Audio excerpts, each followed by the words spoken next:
সরকারি সুফিয়া মহিলা কলেজের স্নাতক পাশ কোর্স অর্থাৎ ডিগ্রি দ্বিতীয় বর্ষের শিক্ষার্থীদের স্বাগত জানাচ্ছি। আমি মোহাম্মদ কামরুল হাসান, প্রভাষক, বাংলা বিভাগ। তো শিক্ষার্থীরা, তোমাদের দ্বিতীয় বর্ষের যে আবশ্যিক কোর্স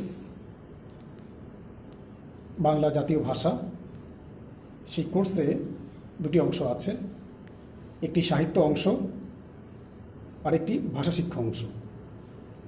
তো সাহিত্য অংশের মধ্যে 3 ধরনের সাহিত্য তোমাদের জন্য নির্বাচন করা হয়েছে সিলেবাসে: কবিতা, প্রবন্ধ এবং গল্প। 7টি গল্প, 7টি কবিতা এবং 7টি প্রবন্ধ।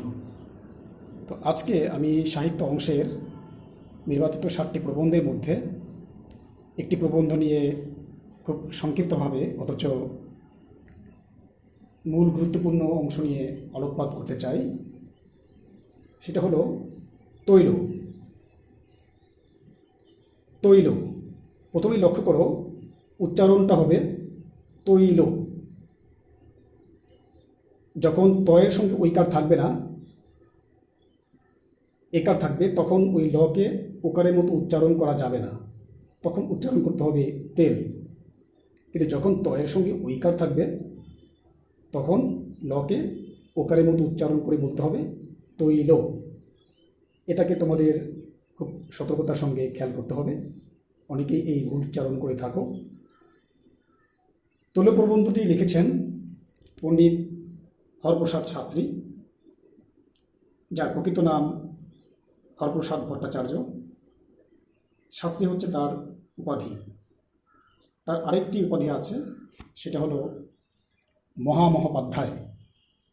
তো মহামহোপাধ্যায় পণ্ডিত হরপ্রসাদ শাস্ত্রী 1853 সালে পশ্চিমবঙ্গের নৈহাটিতে জন্মগ্রহণ করেন এবং মৃত্যুবরণ করেন 1931 সালে কলকাতায়। হরপ্রসাদ শাস্ত্রী একজন শিক্ষাবিদ, সাহিত্যিক, প্রত্নতত্ত্ববিদ, বহুভাষাবিদ, দার্শনিক এবং ঐতিহাসিক। বাংলা সাহিত্যে তার স্মরণীয় কীর্তি হল তিনি বাংলা ভাষা ও সাহিত্যের যে প্রথম নিদর্শন চর্যাপদ, সেই চর্যাপদের মূল পাণ্ডুলিপি নেপালের রাজদরবার লাইব্রেরি থেকে 1907 সালে উদ্ধার করেন। তার এই অবদানটুকু না হলে আমরা কিন্তু চর্যাপদ সম্পর্কে কোনো ধারণাই পেতাম না, অজানাই থেকে যেত চর্যাপদ সম্পর্কে। তো হরপ্রসাদ শাস্ত্রীর আরেকটি পরিচয় হলো তিনি ঢাকা বিশ্ববিদ্যালয়ের বাংলা ও সংস্কৃত বিভাগের প্রতিষ্ঠাতা চেয়ারম্যান ছিলেন। তো তার রচিত তৈল একটি প্রবন্ধ। প্রবন্ধ মানে হলো প্রকৃষ্টরূপে বন্ধন। একটি বিষয়কে নিয়ে তার সূক্ষ্মাতি সূক্ষ্ম বিশ্লেষণ থাকে প্রবন্ধে। তো এই কৌশল অনুযায়ী তৈল রচনাটি একটি প্রবন্ধ, তবে এটি রম্য প্রবন্ধ, ব্যঙ্গাত্মক রচনা, হালকা প্রবন্ধধর্মী রচনা, যেটাই বলা হোক না কেন। এই রচনাটির একটি অন্তর্নিহিত তাৎপর্য হচ্ছে, এই তৈল কথাটির 2 রকম অর্থ বা ইঙ্গিত রয়েছে এই প্রবন্ধে। একটি হলো তেলের ইতিবাচক ব্যবহার, যেটা আমাদের নিত্য প্রয়োজনীয় অনুষঙ্গ। আর আরেকটি দিক হলো তেলের নেতিবাচক ব্যবহার বা তৈলমর্দন, তেলবাজি, তোষামোদ বা চাটুকারিতা।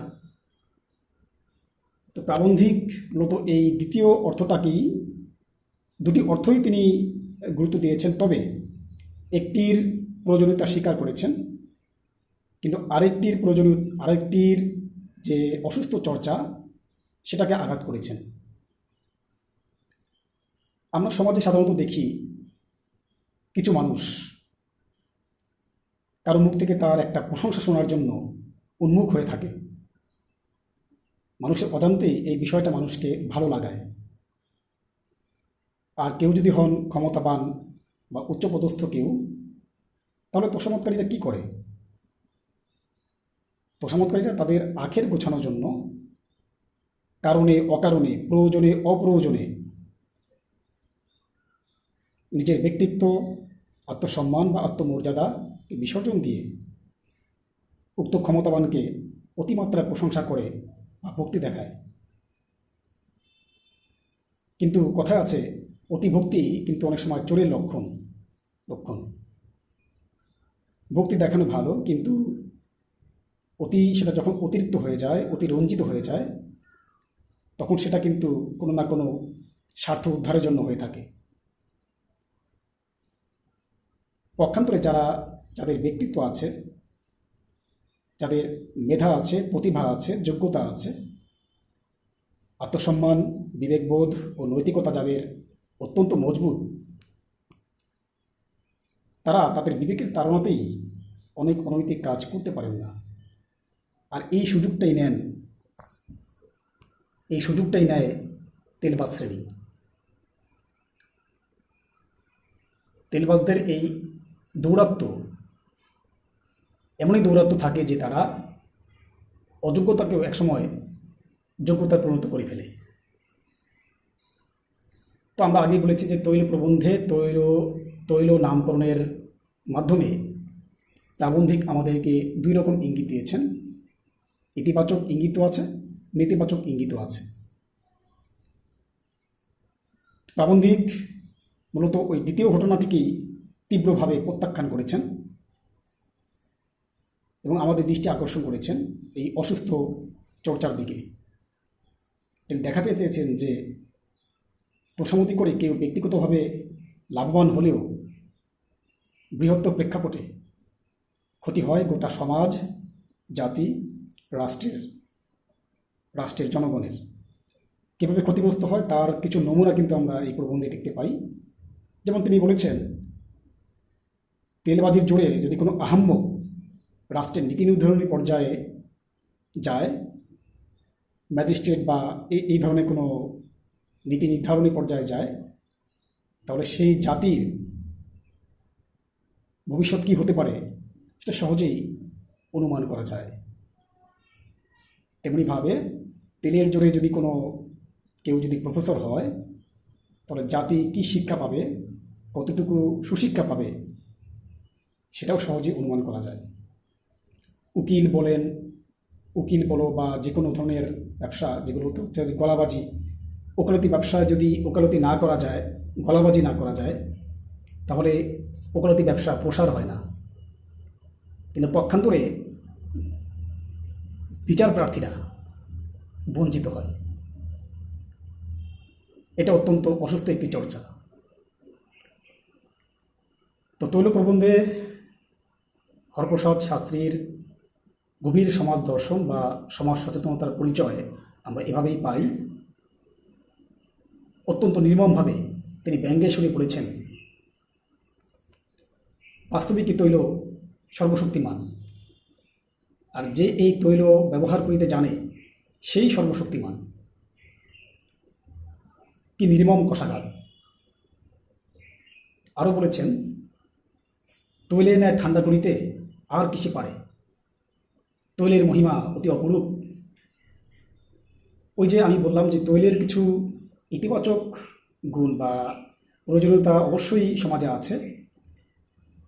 উদাহরণস্বরূপ দেখা যায় যে, যেটা প্রবন্ধে উল্লেখ আছে, যে রেলগাড়িও যেহেতু লোহার, চাকাও লোহার, কিন্তু চাকার সঙ্গে তেল মেশানো থাকে, চর্বি মেশানো থাকে। তার কারণ হলো, যদি লোহার উপরে ঘর্ষণ হয়, লোহার সঙ্গে আরেক লোহার ঘর্ষণ হয়, তাহলে আগুন উৎপন্ন হয়। সেই আগুনকে স্থিমিত করতে হলে তেল দেওয়া অপরিহার্য। মানুষের বেলা আমরা দেখি, কেউ যদি হঠাৎ চটে যান, আর সেই ব্যক্তি যদি ঊর্ধ্বতন কোনো কর্তৃপক্ষ হন, তিনি যদি হঠাৎ চটে যান, তাহলে তাকে কিন্তু বশে আনতে হলে মিষ্টি কথা বা প্রশংসাসূচক বাক্য খুবই কার্যকরী। এটা সবাই পারে না। তো এই জন্যই লেখক বলেছেন যে তৈলের মহিমা অতি অপরূপ। আবার বলেছেন, কৌশল করিয়া এক বিন্দু তেল দিলে যত কাজ হয়, বিনা কৌশলে কলস কলস ঢালিলেও তত হয় না। তার মানে উপযুক্ত সময়ে উপযুক্ত ব্যক্তিকে খুব যথার্থভাবে তেল দিতে হবে, তা না হলে কাজ উদ্ধার করা সম্ভব নয়। এই হচ্ছে একটি দিক। আর তৈলের যে নেতিবাচক চর্চার প্রতি আমাদের দৃষ্টি আকর্ষণ করেছেন, আমাদের সামনে কিন্তু প্রাবন্ধিক তেলের ইতিবাচক দিক এবং নেতিবাচক দিক দুটো দিককেই উপস্থাপন করে কোনটা প্রয়োজনীয় বা অনুসরণীয় আর কোনটা বর্জনীয় বা নিন্দনীয় সেটা বিচার করার ভার আমাদের বিবেকবোধ, নীতি নৈতিকতা বোধের উপরই ছেড়ে দিয়েছেন। সিদ্ধান্ত নিতে হবে আমাদের। লেখক বা প্রাবন্ধিক তার রচনা কখনো বলে দেন না যে এটা করা উচিত, এটা করা উচিত নয়। তারা প্রতীক রূপকের সাহায্যে সেটা আমাদেরকে বুঝিয়ে থাকেন। কেননা যারা আমরা সচেতন, যাদের বিবেক খুব প্রখর, তারাই ভালো বুঝতে পারবো যে আমাদের কোনটাকে অনুসরণ করতে হবে। আমরা কি আমাদের যোগ্যতার উপরে ভরসা করব, নাকি অযোগ্যতাকে ঢাকতে ছলে বলে কৌশলে কোনো কিছু আদায় করে নেব। তো যেই বক্তব্যগুলো প্রাবন্ধিক দিয়েছেন, আরও দুটি মজার অথচ খুব জ্বালাময়ী জ্বালাদায়ক কিছু বক্তব্য বলেছেন। যেমন তৈলদানের একটি স্কুলে নিতান্তই প্রয়োজন। বোঝা যাচ্ছে যে অত্যন্ত ক্ষোভের সঙ্গে তিনি এই কথাটি বলেছেন যে চারদিকে যখন তেলবাজ মানুষের এতই ছড়াছড়ি, এতই দৌরাত্ম্য, তাহলে স্কুল কলেজ বিশ্ববিদ্যালয়ে নীতি নৈতিকতা মূল্যবোধ চর্চার চেয়ে, শেখানোর চেয়ে তৈল শেখানোটাই তাহলে জরুরি, বা তৈল শেখানোই হোক, তৈলমর্দন শেখানোই হোক। অত্যন্ত ক্ষোভের সঙ্গে তিনি এই বক্তব্য উপস্থাপন করেছেন। বলেছেন, এক তৈলে চাপে ধরে আর তৈলে মনও ফেরে। এটাও ওই তেলের ইতিবাচক এবং নেতিবাচক দুটি দিকেরই ইঙ্গিত আমরা পাই। তো যাই হোক, সার্বিকভাবে তৈল প্রবন্ধে প্রাবন্ধিক যে বার্তাটা আমাদেরকে দিতে চান সেটা হচ্ছে যে আমরা আমাদের আত্মসম্মান, ব্যক্তিত্ব, নীতি নৈতিকতা, যোগ্যতা, এটার উপরে যাতে আমরা ভরসা করে এগিয়ে যাই, সেই দৃঢ় বিশ্বাস যাতে আমরা অর্জন করি, সেই বার্তাটাই তিনি আমাদেরকে দিতে চান। তো এই ছিল এই তৈল প্রবন্ধের সংক্ষিপ্ত কিছু পর্যালোচনা। তো শিক্ষার্থীরা, তোমরা এই প্রবন্ধের মূল বিষয়বস্তু ভালো করে কয়েকবার পড়বে। তোমাদের যেহেতু সংক্ষিপ্ত প্রশ্নোত্তর মানে এক নম্বর, যেগুলো 1 নম্বর করে থাকবে, তারপরে দ্বিতীয় অংশে খ বিভাগে সংক্ষিপ্ত প্রশ্নোত্তর 4 নম্বর করে 5টির উত্তর করতে হবে, 4 5 20, আর আগে হচ্ছে 10টি অতি সংক্ষিপ্ত 1 করে, তা 20 আর 10 30, আর রচনামূলক প্রশ্ন যেটা বড় প্রশ্ন 10 নম্বর করে, 5 10 50, এই 80 মার্কের লিখিত অংশ লিখতে হবে। তোমরা একটি প্রবন্ধে বা গল্পের বা কবিতার মূল বিষয়বস্তু বুঝতে পারলেই আশা করি তোমরা লিখতে পারবে। তো পরবর্তী ক্লাসের জন্য সবাইকে আমন্ত্রণ রইল। আজকে এই পর্যন্তই। ধন্যবাদ সবাইকে।